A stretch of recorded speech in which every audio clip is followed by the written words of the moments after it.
What up, crew? It's your boy DePace with another walk-in video. Today we are taking a look at Centerpoint Mall, and it's been an area of focus for a lot of walktubers and Torontonians because this mall is on the chopping block. There are plans for it to be redeveloped and turned into a mixed-use community, bunch of condos with retail spaces and a bit of a courtyard, but it's still operational for now.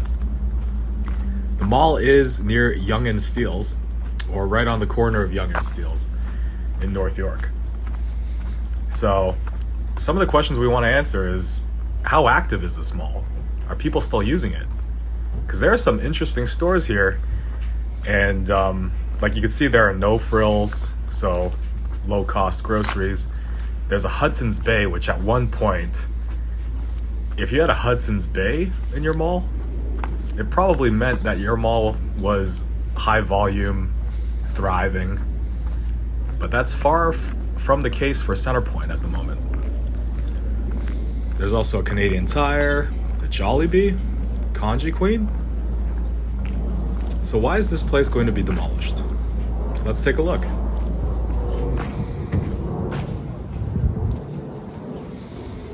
All right, those are the shopping hours. And this is a walkthrough on a Friday night in January.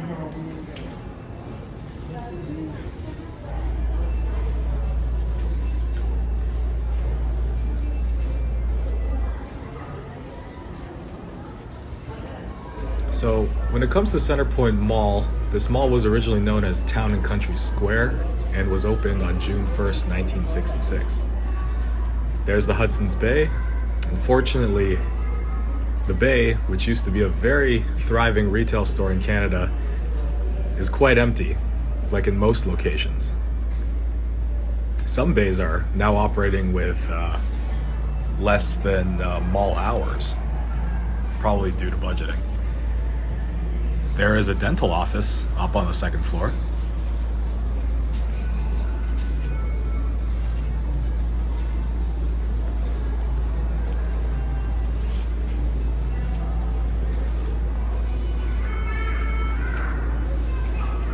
A lot of independent stores so far. Euro-style optical. There's the Jollibee. There's a strong Filipino community in this area as well. Also mixed with Korean, Persian, Middle Eastern.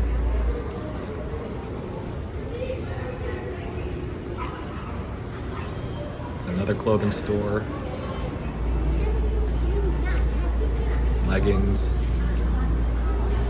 That's an empty retail space.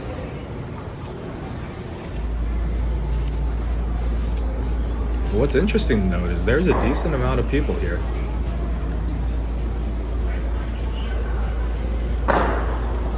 So it wasn't until November 1990 that the mall was actually rebranded as Centerpoint Mall.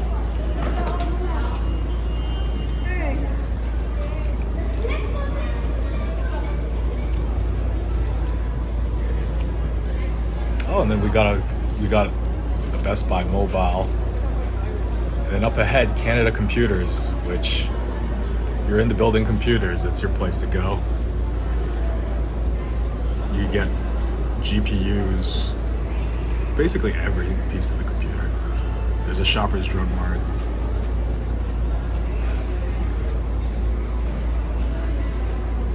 The Showcase, which is basically your as seen on TV products. I need the...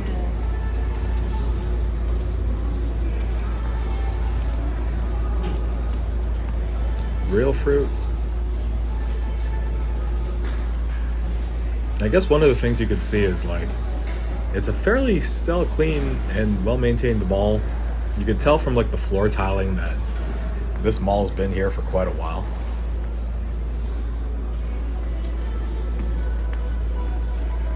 But they've definitely made it modern, and here's entrance 1.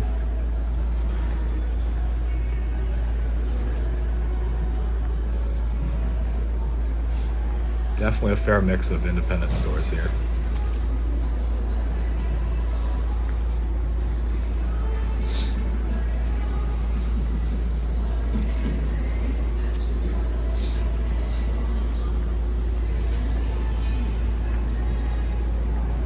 So this Canada Computers used to be, I believe, a Zellers and then Target. So then when Target left, that space was empty until Canada Computers came in. No, I believe there was actually either Lowe's. Lowe's may have been there at one point. That leads to the upstairs where the dental office is.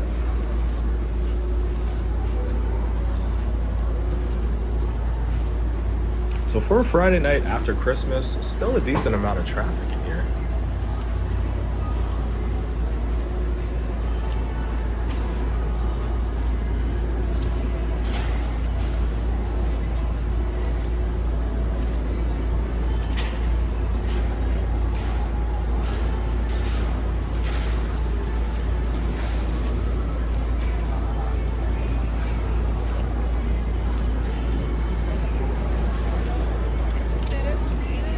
And now making our way to the food court. You have all of the wireless retailers. There's a claw machine store or arcade. And now we're entering the food court, which I kind of like this design. Kind of looks like a mini Coliseum. Some Chinese food, KFC, Taco Bell.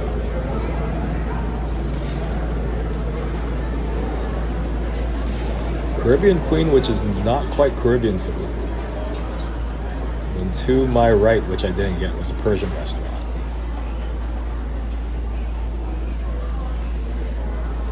As we head towards entrance 2, we're coming up to one of my favoritely named stores. Pinoy Hub, which is basically for Filipino food, Filipino restaurant, and then of course Tim Hortons. Always down for getting a double-double or an ice cap.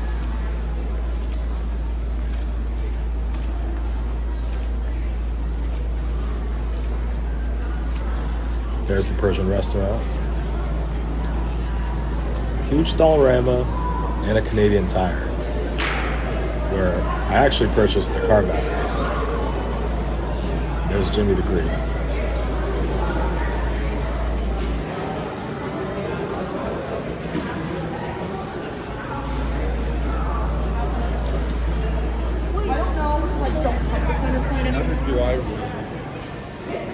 And if you heard that lady, she just asked, why do I still go to Centerpoint? I mean, that's a good question. This hallway leads to exit number 3.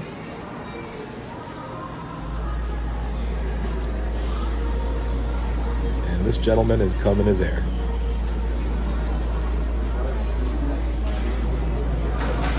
But look how busy this food court is. I mean, it definitely seems like a nice hangout place for people in the community.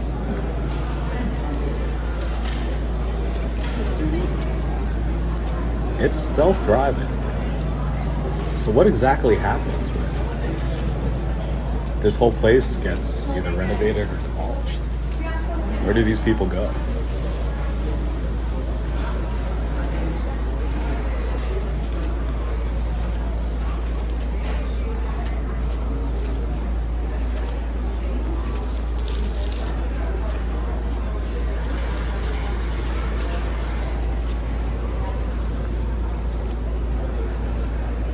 There is the jewelry store that, unfortunately, a couple weeks ago did experience a robbery.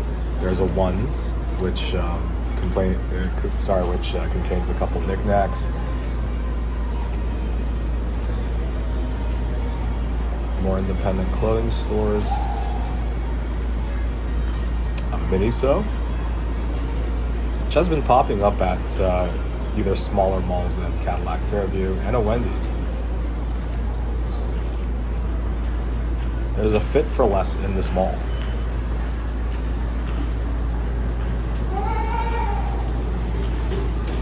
And of course a No Frills. I think that's going to be the biggest loss if this area gets demolished for a bit. Now we're going to exit through entrance 4 as we've basically seen all of Centerpoint Mall inside.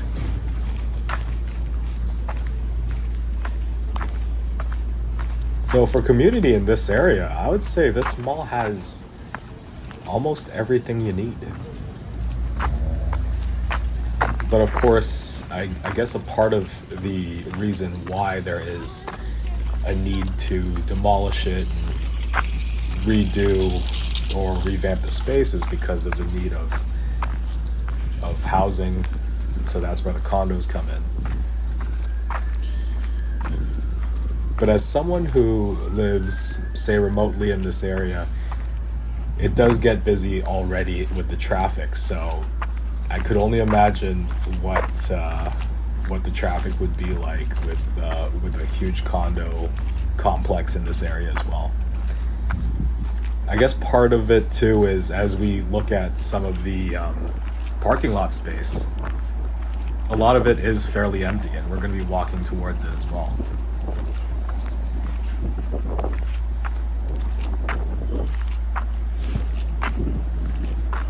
Something that is, I don't know if it's exactly needed, but there's a huge no-frills arch that's coming up here. It's quite the structure.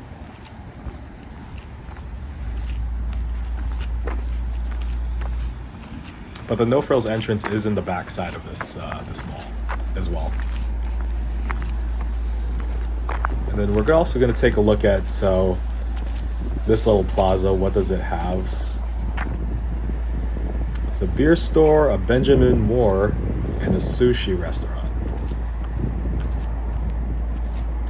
And then there is all this empty space.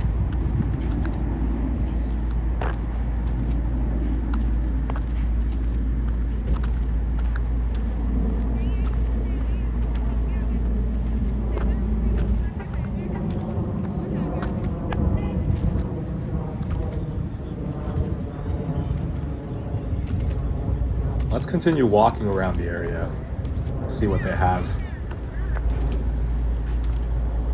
From what I've researched in recent years as well, the other side of this mall has developed on the flip side of Yonge. You have a plethora of restaurants and fast food chains on the other side, I guess preparing for business when the condos do develop. You have a Daldongne there, you have Cha Time.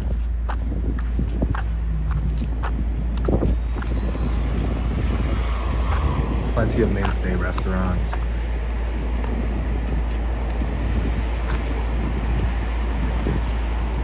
And on a Friday night, fair amount of traffic. Of course, north of Steeles, those are the outskirts of Toronto, and you've already reached Thornhill.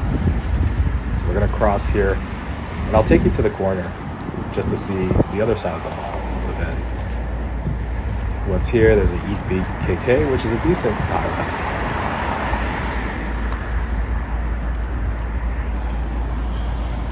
Switch to 0.5 for a second.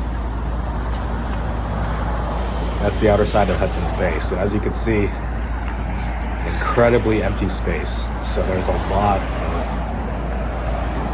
unused space at the moment.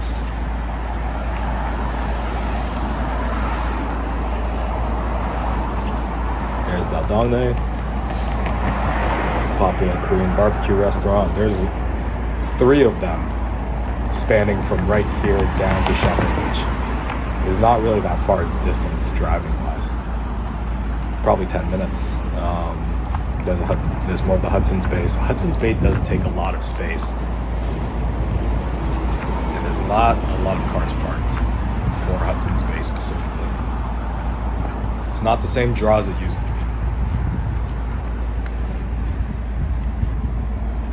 I remember when I was a kid and Point Zero was the brand to have back then. And so is some of the Hudson's Bay products, but not anymore. The clothing seems a little overpriced. So as some of the products that they sell relative to other places. Amazon has definitely taken a huge hit, or has delivered quite the blow to Hudson's Bay, this business. There's the Canada Computers in the distance. And we are slowly approaching the corner of Yonge and Steeles.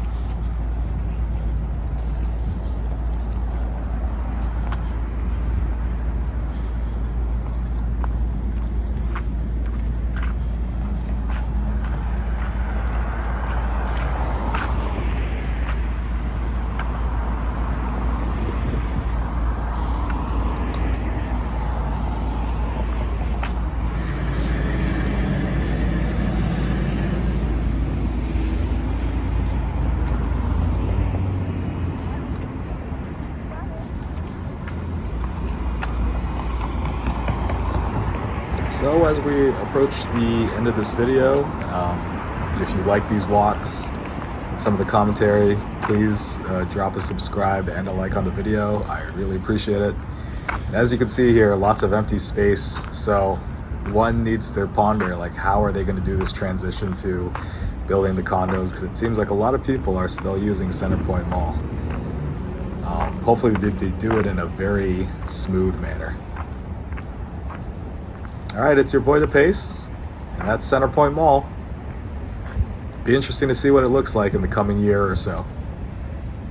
And if you have any stories to share about Centerpoint in its heyday or any nostalgic moments, please share in the comments.